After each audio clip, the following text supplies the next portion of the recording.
Greetings, everyone. Thank you so much for joining me today. We're going to give folks a few minutes to come in. I jumped on a little bit early.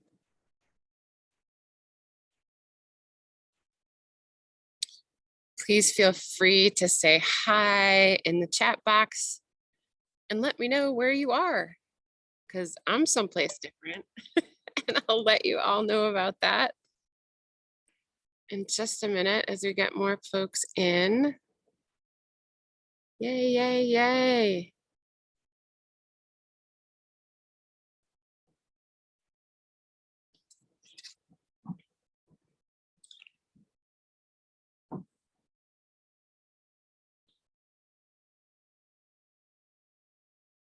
So good. Welcome to everyone as you come in and get your settings all straight and your notebook. I'm cold today. I should have grabbed a hot cup of tea here in the cafeteria. I am right outside the dining hall for the Schoodic Institute.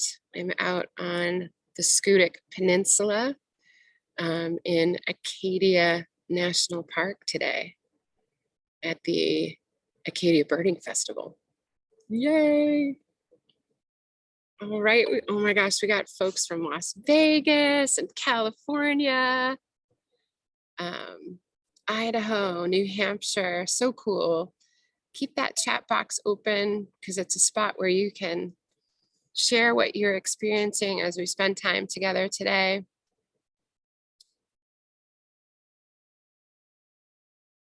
Answer burning questions. All right, Erin from Ontario. So cool. Good, good.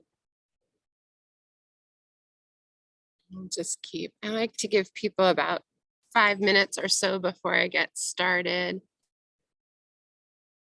Welcome all to First Friday of June.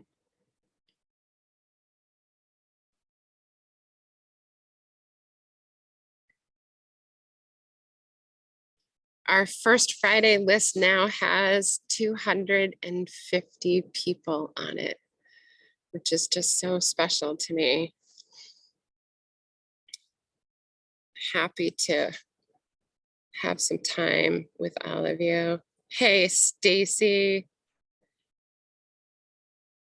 Good to hear from you. She's in the land of the Utes, and I'm not sure how to pronounce that, Cheyenne and Arapaho. I am learning this morning that I am in the place of the Dawn Land people, so Wabanaki, the Eastern Wabanaki, which that tribe stretches all the way to where I live in Vermont, which is about 7 hours away. And I learned this morning that Schoodic means the end place. So place names here telling us a little bit about the land. Great, we're gonna admit some more people in. Welcome, feel free to use the chat box. I've got my friends from the festival joining me out on the deck here too, as well. North Central Vermont. Feel free to drop in where you're joining from. Get yourself settled. Keep that chat box open so that you could participate. Hey, Joy from Texas, right on. So good.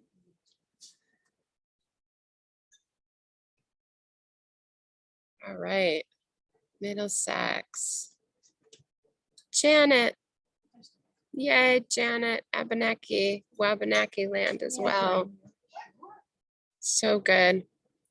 Joey, I'm glad you finally were able to make one of these too. So remember too that each time I do one of these, it's recorded and it's put on my YouTube channel. And it's something that you can come back to if you miss it, and pick up on some of the things I share that you can bring back to your sit spot. All right, we've got one more. I'm gonna stall for one more minute here. So for those of you just joining, this week I'm in Maine for the Acadia Birding Festival. And today I'm co-leading a trip with Seth Benz from the Schoodic Institute. And we are spending the whole day exploring the Schoodic Peninsula. And I'm just feeling really grateful and excited to be here. I realized that it's been probably since 1992 that I've been to Acadia National Park. So it's kind of special. And to be back in a coastal habitat that I love so much, but I've kind of forgotten a little bit about. And I want to share some of the things that are coming up for me today. So again, feel free to say hi in the chat. I'm just going to shift things around so I can make sure I allow other participants to come in. Where can we put this box?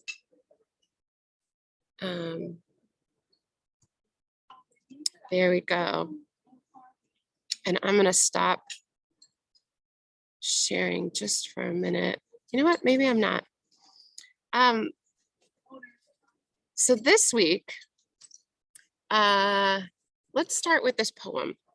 So I've had a lot of people send me some different poems lately that have really resonated with me and the time that I'm spending on my sit spot. And today I'm in a totally different place and I'm having different experiences than what I do when I'm on my sit spot at home. And so this was a poem that I came across in Mary Oliver's book called The Red Bird. And it's called Teachers. So I'll read it. Owl in the black morning, mockingbird in the burning slants of the sunny afternoon, declares so simply to the world, everything I have tried, but I still haven't been able to put into words. And I have to put into words that it's raining a little bit. So I'm thinking about, I'm gonna just step in underneath the eaves here while I finished reading. Okay, this is good. All right, so where were we? We were at the mockingbird. Mockingbird in the burning slants of the sunny afternoon declares so simply to the world, everything I have tried, but still haven't been able to put into words. So I did not go far from that school with its star bright or blue ceiling, and I listened to those old teachers and others too. The wind in the trees, the water waves, for they are what lead me from the dryness of self where I labor with the mind steps of language. Lonely as we all are in the singular, I listen to the shouted exuberances of the mockingbird and the owl, the waves and the wind, and then like peace after perfect speech, such stillness.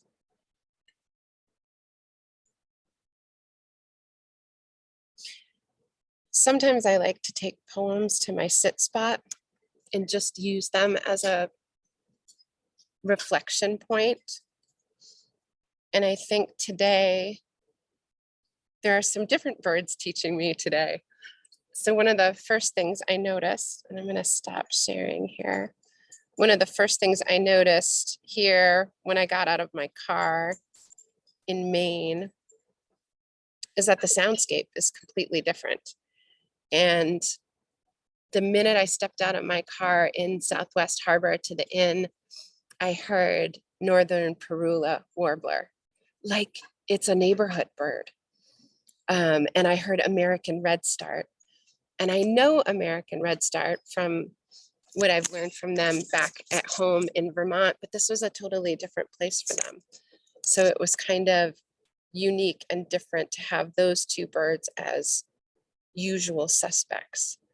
And for those of you who haven't heard me talk about usual suspects before, usual suspects are the birds that we can come into contact with on a daily basis and build a relationship with that then forms this great foundation to springboard into learning about other birds. I'm trying to find a spot where I can stand under the eaves and be out of the sprinkles and still give you a little bit of woodland. So today my soundscape, there are Parula warblers singing here, We have the fan on the top of the cafeteria as part of the soundscape. And before, we've talked about kind of letting go of the frustration of not having the perfect soundscape to listen to birds and using it as an opportunity to practice deeper listening. So I'm trying to remind myself to do that right now too, as well. All right, let's see.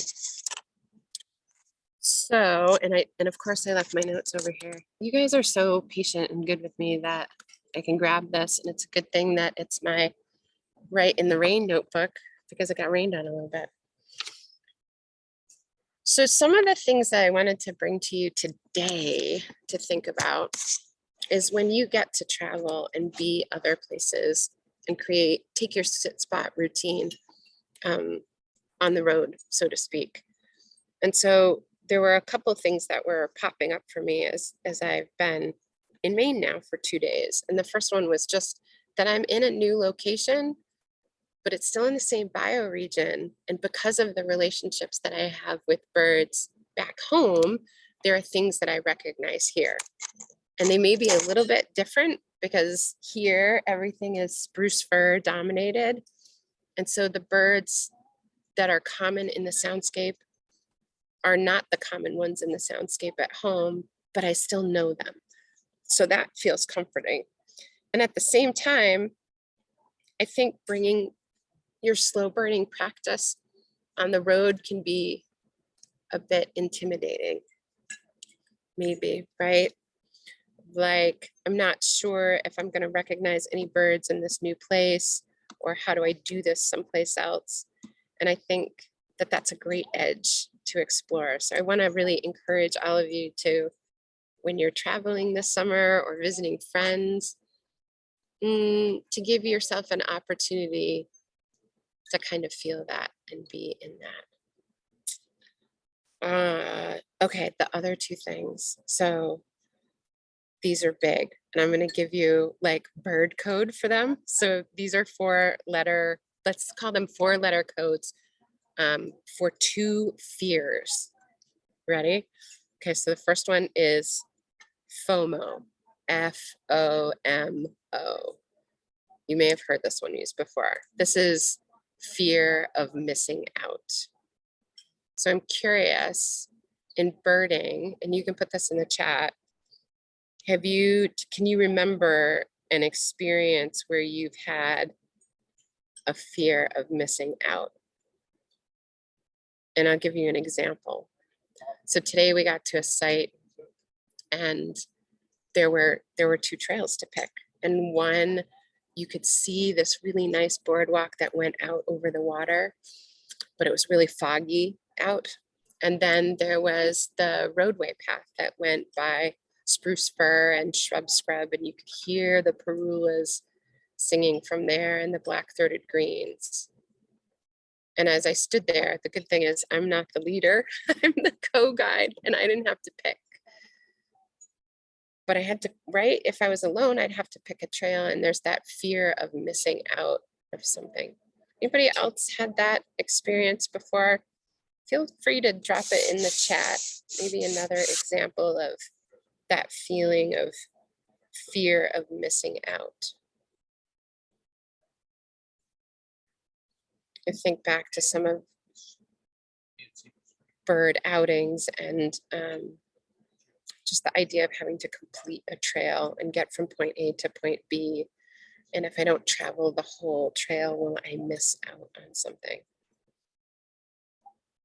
So one of the things I like to encourage people to do is take a moment to, if you're feeling that, like ask why, and then maybe that will provide you an opportunity to kind of reset, have a different mindset kind of going into the rest of that experience. Fear of missing out, FOMO. Yeah, walking without my binoculars, there you go. And seeing more in detail. So Janet says, missing seeing more detail. All right. Other folks often see an idea bird that I cannot see at all. Good. These are all really good. I'm going to scroll back up. What else are people? For me, I have no specific goal other to wander and notice and hear, see what I encounter. Yes. And this is, I think, where we can get to is this different spot, like set expectations a little bit differently for ourselves and let go of some of those things about having to see all the birds in all the places and get a big list and really slow down and be present in that moment. Yeah. So Joyce says, generally worse when I'm participating in birding competitions, right? Not as so much when I'm on my own time. Yeah, not hiking to the end of the trail. Great. All of these things. Yes, when looking for a rare bird in, oh, right, we set ourselves up for that, right? We like, I'm gonna go see this rare bird. I'm gonna add it to my list. And I love doing that too. But how can we better care for ourselves so that we don't end up disappointed? So can there be like a dual purpose when we go out and maybe we miss that? Oh, Janet says missing early morning chorus at another hotspot. Like which hotspot am I going to choose? So today we had folks who stayed back in the parking lot and didn't walk with us. And I find sometimes that those are the folks that see more or have different experiences than those of us who are walking on the trail and kind of pushing up birds. Yeah. Heather says, I have gotten too full of birding info on a birding trip and tuned out and missed, right? Like so in your head. Yeah, I've experienced that too.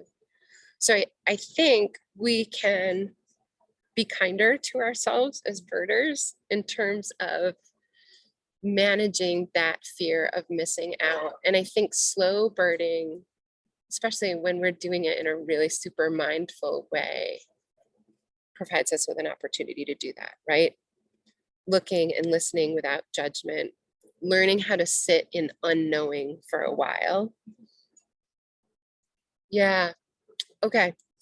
How about another one? This is the other one. FONK,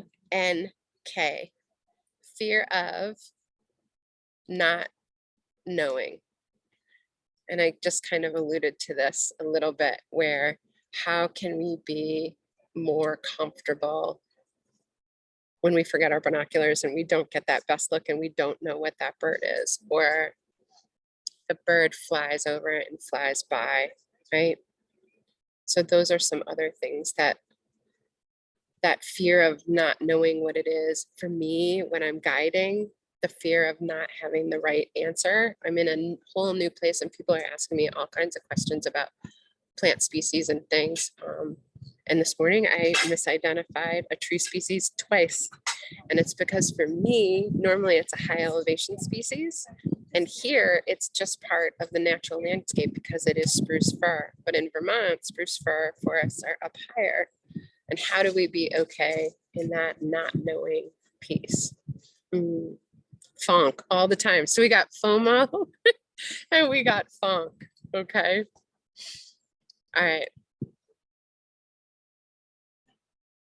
So I'm looking out across where I am right now and I'm thinking I might walk and talk with you and we'll get set up for a 10-minute sit.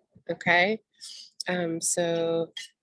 And I have 2 prompts for you today. I'm going to go to a different spot. Let's see what we can, and maybe I'll be in a spot where we can hear some of those parulas a little bit better. Can I ask my friends that are with me on the trip if it pours? Do you mind grabbing my bags and just tossing them inside? All right. Yeah. What? That's my lunch. No, my lunch too. All right. Thanks, you guys. Okay. Oh my gosh. So see, I step off the porch and let's just hope that the Wi-Fi holds too, as long as I'm here. Good. Okay. I'm finding another spot. I'm gonna go all the way down here because I can hear little sip notes here. I'm a little bit further away from the fan. Quiet spot. I can feel wind. Let's admit someone else is coming in. We'll get them. Boop. Okay, folks coming in. You're just in time for the sit ocean. Let's see if I can do this way. I have my binoculars. Okay, so still got good stuff. Okay, still got internet service. I just want to tell you all how much I appreciate you. I don't know, just rolling with all of the things that I'm trying when I'm doing this, like doing it on the road from a bird festival. Really appreciate it. Okay, so for our 10 minutes today, these are the 2 prompts that I have for you. And they come from this great book called What the Robin Knows by John Young. And in the back of that book, there are all kinds of great prompts and ideas of things to explore and experience. And so there are 2 prompts that I really like that he uses, and you can choose to apply them any way. So, and I'll describe why that is in just a second. So write these 2 down. So the first one is, what is this telling me? What is whatever I'm observing or experiencing in the moment, what is this telling me? Right? And that could be about the bird. I don't know, it could be about the place that you're in. It could be about something much more personal, because sometimes that happens as we sit in our sit spot and we allow those birds to call us into awareness and focus. And then the second one is, what is this teaching me? And that can be the same thing, right? Okay. So I'm going to do like I always do, and I'm going to sportscast a little bit about what I'm experiencing and my internal dialogue. Feel free to step away and mute the sound if you don't want that and you want to walk away from the computer for a minute. So I'm looking at, so we'll come back at like 12:31. You are invited to share stuff in the chat. If you are seeing things and experiencing them, go ahead and type those into the chat as you go. I'm experiencing very light rain showers right now. We're going to keep going. As long as it's not a downpour, I'm good. All right. So do the same thing I always do to start, right? I've got my 2 prompts. I'm just going to try to drop my shoulders and take a couple of deep breaths. I'm going to put my glasses back on because there's some birds here. I'm like, ooh.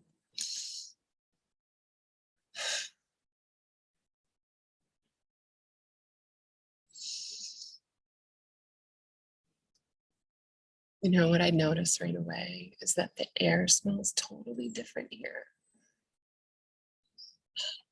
But there's a little bit of things that are familiar.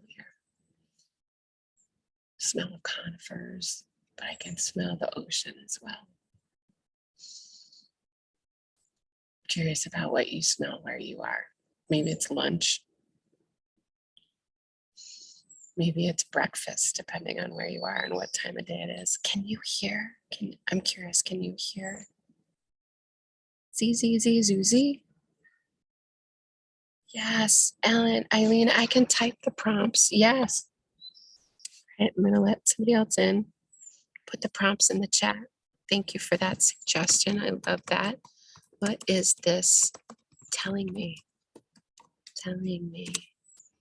This could be the bird, it could be the weather, right? And we think about it in terms of birds. What is this telling me? What is this teaching me? Are those 2 different? Are they different to you or are they the same? Next thing I like to do is kind of push, close my eyes. And I'm going to push my listening out as far as I can.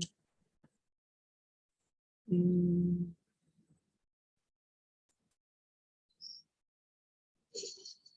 then bring it back in as close as I can so I can hear people in the cafeteria on the other side of the door. That's probably close. Of course, my breath is like the closest thing. I hear black-throated green warbler, Z, Z, Z, zoo, Z. So all around me right now, it's like spruce fir is the habitat. There's blueberries in the understory and some spirea and ferns, serviceberry, bearded lichen dripping from the trees.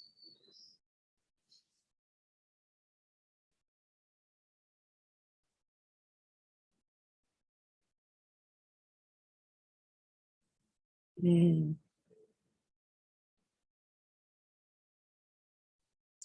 When I first sat down, there was a small chip note coming from the trees in here, and that has stopped as well. Which makes me curious, did the bird move on? I'm like, oh, these are the wonder things. I wonder prompts. These two. I'm gonna write this down. Chip note.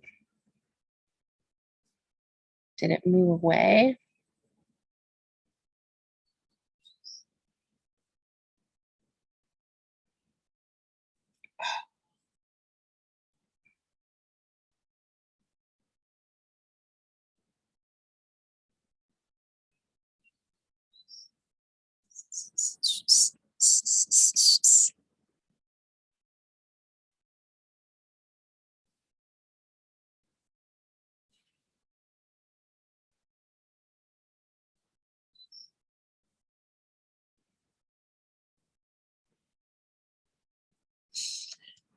So here's my internal dialogue. When I look across the land here right now in the landscape, I think how much I've missed this habitat. I haven't visited Maine coastal habitat in a really, really long time. 10 years, maybe more.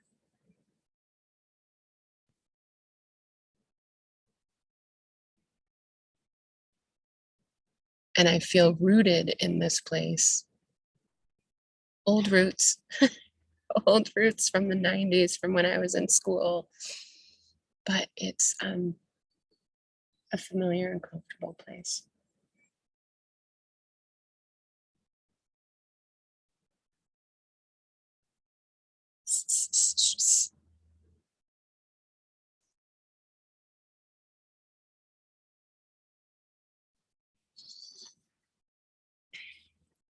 All right, I'm gonna do my little brain dump down the side of my page because the lister in me, I've learned I satisfy that, and then I can use my prompts or get to my wondering.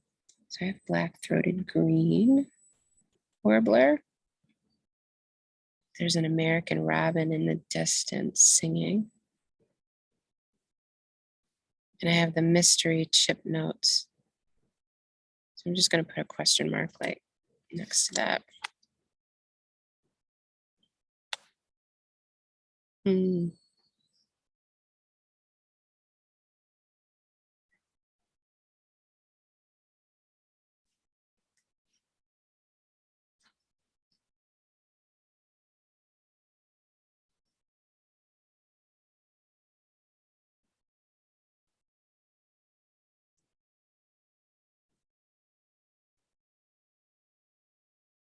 What are you guys noticing where you are? What's coming up? Can you tell me the bird you heard again?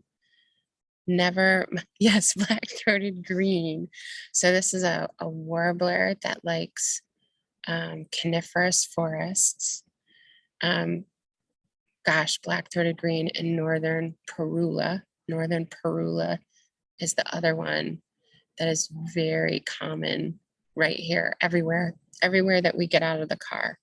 It's like super common. And what I got excited about is that's not like a super common bird where I am. And so this weekend I get to have this experience with birds in a totally different place. And what I know about birds based on where I live and that those sets of habitats and that like ecoregion is very different than here, but I have something to kind of fall back on, right?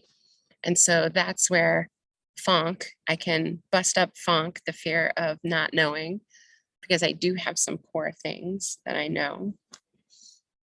And fear of missing out. Fear of missing out is really not coming into play at all because there's so much to experience here.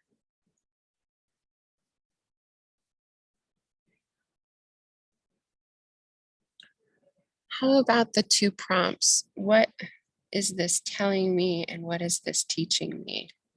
Thing coming up. Anna says, barn cat just flushed a variety of birds from the brush, peepers by the stream. Yeah.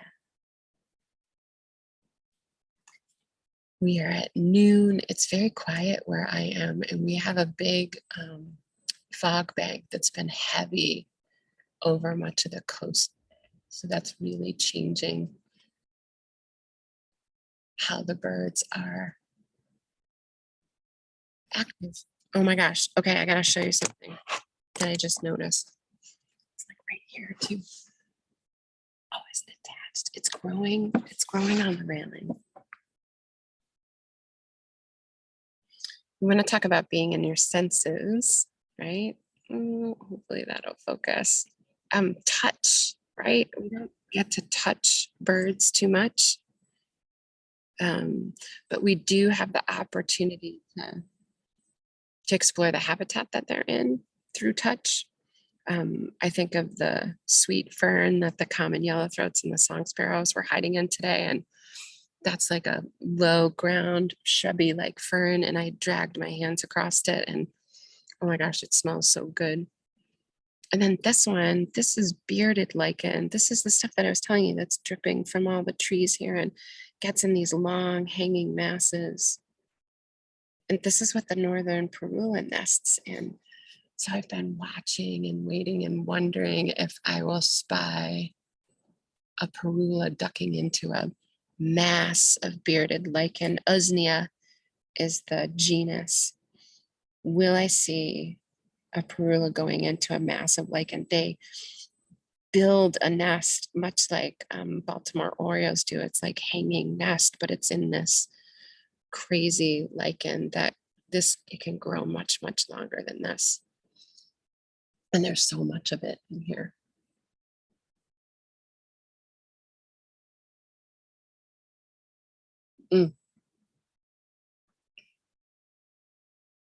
I feel like my lesson here, what is this teaching me? Is that as much as I love my sit spot at home, it really is wonderful to take the sit spot practice on the road because I'm having more moments of awe and wonder. Lots of wonderings. All right.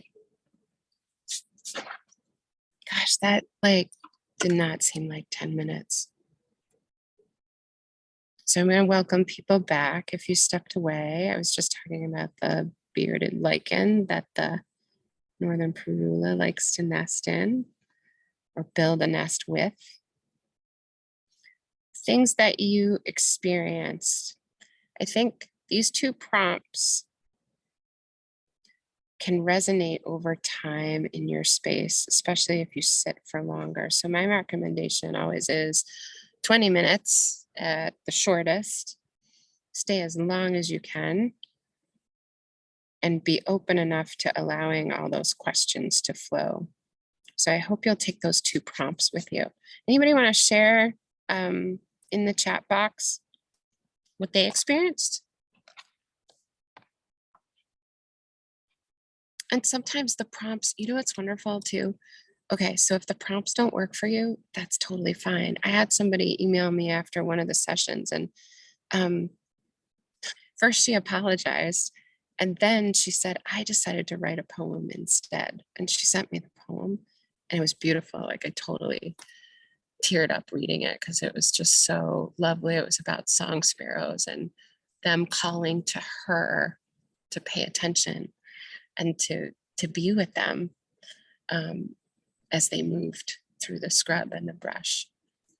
It's okay during any of these sessions, yeah, to just follow your own inner flow. Please do that. All right, Eileen says, happy wren song, in and out of their box, waiting like me for babies. Oh, that's a poem right there. Thank Eileen. Yes. Lovely. And what's the lesson in that, right? What is that telling you? What is that teaching you? I mean, the thing that comes up for me right away is patience, right? Like waiting for that moment when that day when you'll realize that there are babies there and somehow the behavior will change a little bit and the soundscape will change. And I'm like excitedly talking about that right now. And we want to be there, but how do we stay in the moment? Like reel it back. Like I'm like fast forwarding everything because I want to get to this part, but how do I stay in this moment with the bird? Eileen, thank you for sharing that one. That's a good one. Other things that you're noticing that are coming up for you? Maybe you went back to the poem, The Teachers.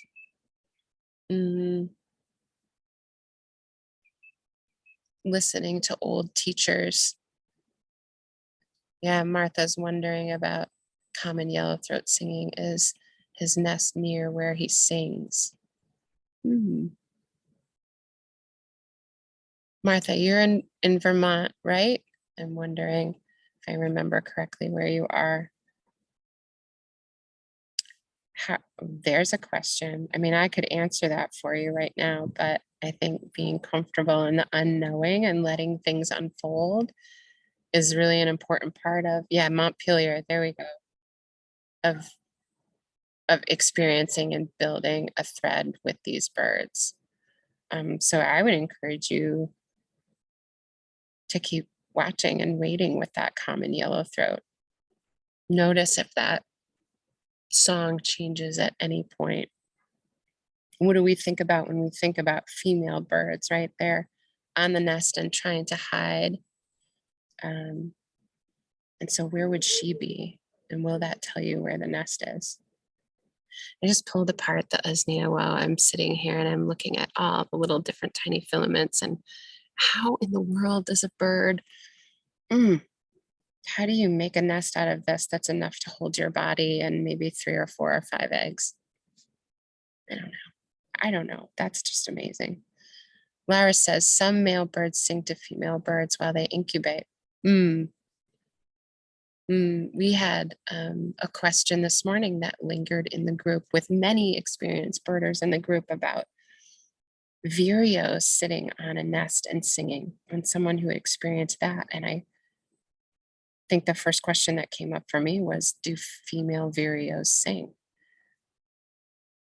I don't know that.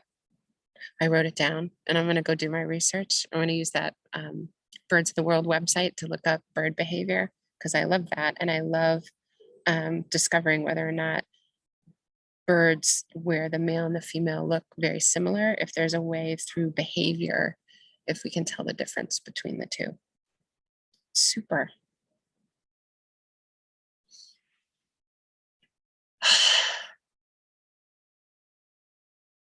All right. Well, everyone, I want to thank you all so much. Well,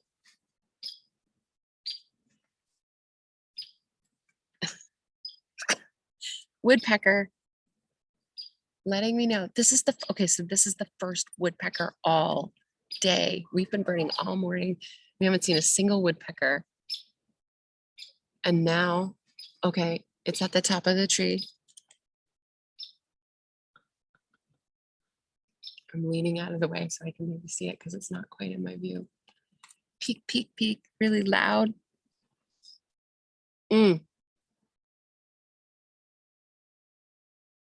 Just working the edge of the trunk. Good stuff. Well, that might be my cue to go get the rest of my group since they haven't seen a woodpecker in Maine yet today. It would be really great. We've been wondering about that. Where are all the chickadees? Where are all the woodpeckers? sometimes the unknowing is all right. So remember, FOMO, fear of missing out. We can set up things for ourselves to set an intention to stay open to everything, like some of you mentioned in the chat box, so that we don't kind of set ourselves up for disappointment. It's kind of what I love about more mindful birding. And fear of not knowing. I think there's two ways to think about that. If you're somebody that works with the public and is trying to teach people about how to connect with nature, a lot of times we're expected to have all the answers. And I think it's okay to model that we don't know it all. And it's okay to model that we forget things and we have to relearn them again, because I have to do that with warblers every year. There's some that I got to relearn. Fear of not knowing.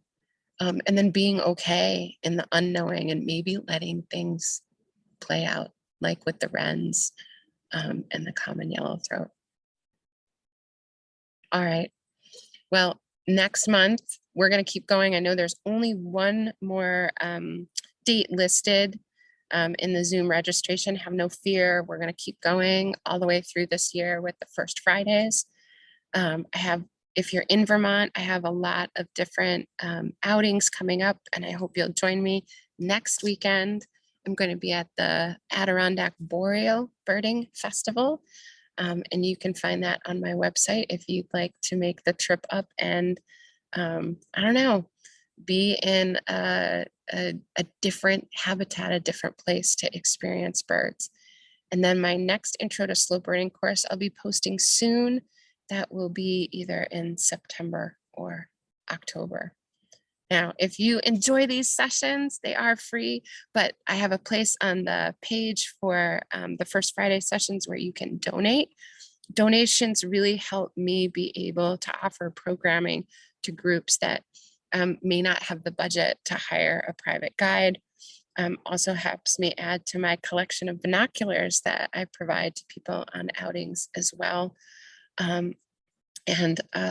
It's just a nice way to kind of pay it forward. So if you're feeling like you had a good time and you can drop a donation, no matter how small, I would certainly appreciate it. All right, you guys, I'm going to sign off. I will get this processed and put on the YouTube page. And until then, please feel free to reach out and share any of your slow birding moments with me. Or if you'd like to book a slow birding session, you can do that with me as well. Joy, thank you. Laura, thank you. I'll see you guys next time. Take care.